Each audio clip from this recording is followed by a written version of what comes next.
Hello दोस्तों, स्वागत है आपका अपने YouTube चैनल डायमंड ज्ञान अड्डा में।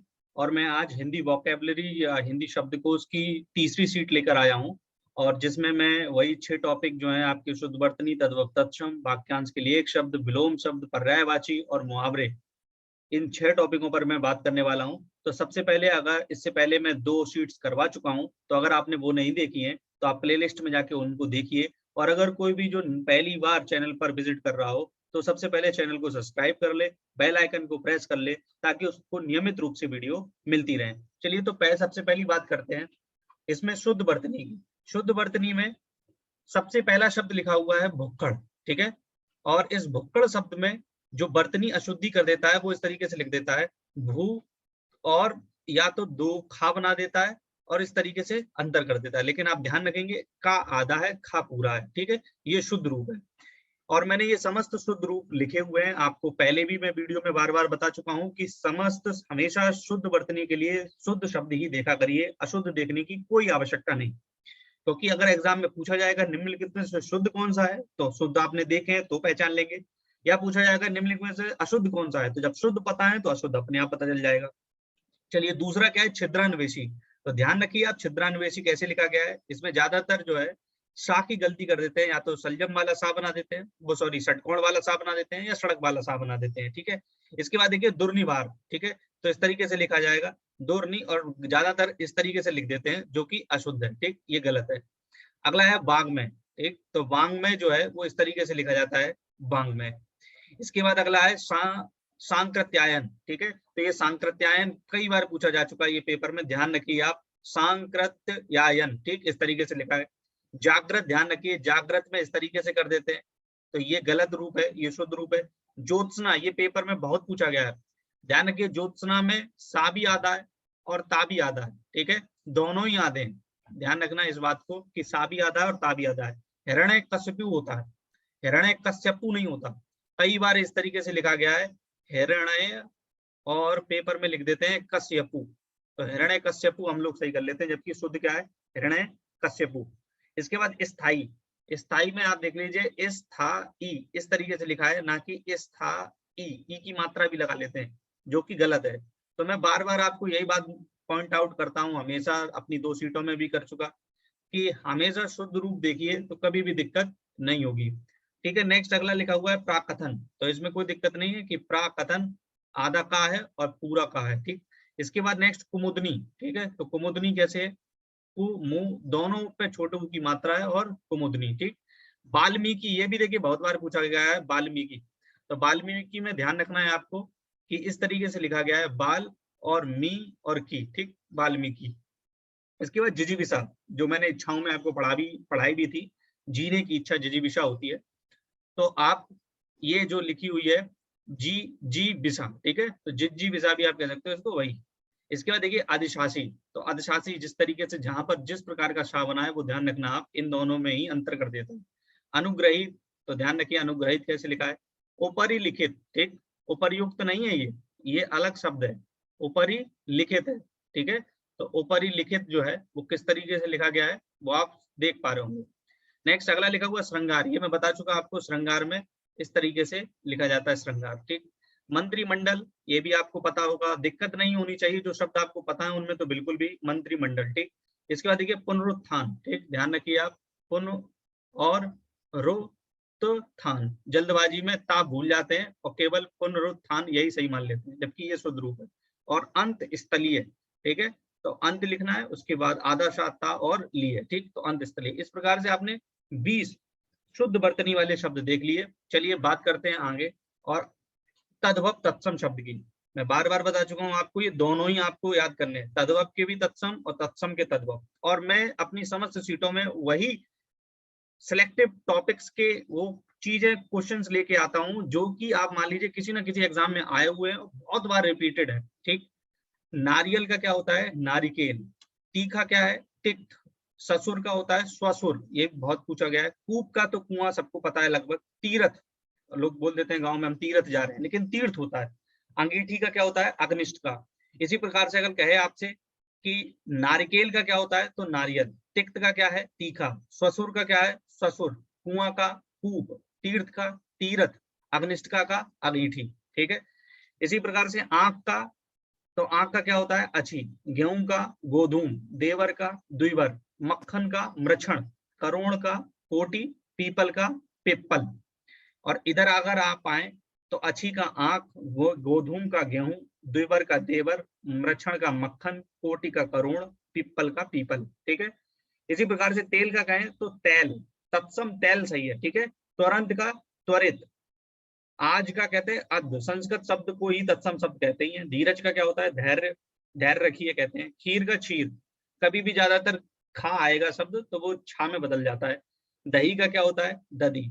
और इसी तरीके से तत्सम के अगर तद्भव पूछे जाए तो तैल का तेल, तुरंत का त्वरित का तुरंत, अद्ध का आज, धैर्य का धीरज, क्षीर का खीर और दधी का दही। ठीक है। तो इस प्रकार से आपने तद्भव और तत्सम को शब्द देख लिए। अब बात करते हैं विलोम शब्द की। देखिए विलोम शब्द में सबसे पहला है व्यष्टि का समष्टि, संकल्प का विकल्प, उद्घाटन का समापन, निषिद्ध का सिद्ध, स्मरण का विस्मरण, चिरंतन का नश्वर, अनिवार्य कोई चीज होती है ऐच्छिक, प्रतिकूल अनुकूल, स्थावर का जंगम, गृहस्थ का मुक्त होना। इसी प्रकार से मूक का वाचाल, कोई बोलता कम है, वाचाल माने बोलता बहुत ज्यादा है। पुरस्कार का तिरस्कार, उत्कर्ष का अपकर्ष, विधवा है, सधवा है, कपटी है, निष्कपट है। और इधर के इधर भी आपको याद होना चाहिए, समष्टि का व्यष्टि, विकल्प का संकल्प, समापन का उद्घाटन, सिद्ध का निषिद्ध, विस्मरण का स्मरण। जितनी स्पीड से आपको एक तरफ से दूसरी तरफ याद होते हैं उतनी स्पीड से आपको दूसरी तरफ के भी याद होने चाहिए, है ना। नस्वर का चिरंतन, ऐच्छिक का अनिवार्य, अनुकूल का प्रतिकूल, जंगम का स्थावर, मुक्त का ग्रस्त। इसी तरीके से अगर आपसे कहें कि वाचाल का तो मूक, तिरस्कार का पुरस्कार, अपकर्ष का उत्कर्ष, सदवा का विधवा और निष्कपट का कपटी। ठीक है। तो ध्यान रखेंगे आप विलोम शब्द भी। और मैं इसीलिए एक एक सीट में 10-10 15 लेके आता हूं ताकि आपको परेशानी ना हो। ठीक। इसके बाद देखिए मैं इससे पहले आपको 2 सीटों में शायद 7 से 8 पर्यायवाची करा चुका हूं। ठीक है। तो अगर आपने वो सीट्स नहीं देखी तो जरूर आप प्लेलिस्ट में जाके उनको देखिए। और मेरा विश्वास है कि आप सच में जब समस्त सीटें कर लेंगे तो आपकी ये जो वोकैब शब्दावली कहलाती है हिंदी की, और ये 6 से 8 7-8 टॉपिक है। और फिर इसके बाद में कुछ ऐसी सीटें होंगी जिसमें आपको रचनाएं, सभी समस्त इंपॉर्टेंट रचनाएं जो पेपर में आ चुकी हैं या आती हैं या आने की संभावना है वो सभी मैं आपसे पूछूंगा। तो आप चैनल पर बने रहिए, अपना प्यार इसी तरीके देते रहिए। वीडियो अच्छी लगे तो लाइक जरूर कर लिया करिए ताकि उससे मोटिवेशन मिलता है कि आप लोगों के लिए कुछ कार्य करते रहें। चलिए अब मैं बात कर रहा हूँ पर्यायवाची शब्द में। तो पर्यायवाची शब्द में मैं बात कर रहा हूँ सूर का। देखिए सूर का पर्यायवाची कुछ ऐसे हैं जो आपको आते हैं तो इसलिए वो उन पर ध्यान फोकस रखना है जो नहीं आते हैं। देखिए रवि सबको पता है, रवि है, भानु है, भास्कर है, दिनकर है, दिवाकर है, दिनेश है, दिनमणि। इसके बाद आदित्य भी लगभग पता है, सविता। अब देखो दो कंफ्यूजन होते हैं, एक सुधाकर और प्रभाकर। तो प्रभाकर, प्रभाकर माने होता है प्रभाव बिखेरना, तो सूर्य प्रभाकर है। और प्रभाकर ये जो है सूर्य है। ठीक है। और सुधाकर जो होता है वो चंद्रमा होता है। ठीक। पतंग भी सूर्य है। अंशुमाली, अंशुमानी किरण होती है। मार्तंड भी, ये बहुत बार आ चुका है, मतलब इसकी कोई सीमा ही नहीं है पेपर में, मार्तंड। इसके बाद अर्क, इसके बाद मित्र और सहस्त्रांशु और पूषा। मेरे हिसाब से ये आपको नहीं पता था, पूषा। और आपको अगर पता है तो अच्छी बात है। सहस्त्रांशु जो आपको अलग लगे उस पर अपना गौर कर लीजिए बस। तो मैंने जो आपको पॉइंट आउट किए हैं इनको आपको भूलना नहीं है, मार्तंड, अंशुमाली, पूषा, सहस्त्रांशु। ठीक। अर्क और लगभग समस्त मुझे मेरे हिसाब से आपको पता होने चाहिए थे। नहीं पता है तो अब आप पता कर लीजिए। ठीक है। इसके बाद देखिए चंद्रमा के बहुत है, इसके चंद्रमा के और पूछे भी बहुत जाते हैं। हिमांशु, और ज्यादातर नाम भी इस पर रखे जाते हैं क्योंकि चंद्रमा एक शीतल है और आप जानते हैं कि पृथ्वी का उपग्रह। तो हिमांशु है, सुधांशु है, राकेश है, मयंक है, सुधाकर। और प्रभाकर किसका है? सूर्य का। इंदु, ठीक है, शशि।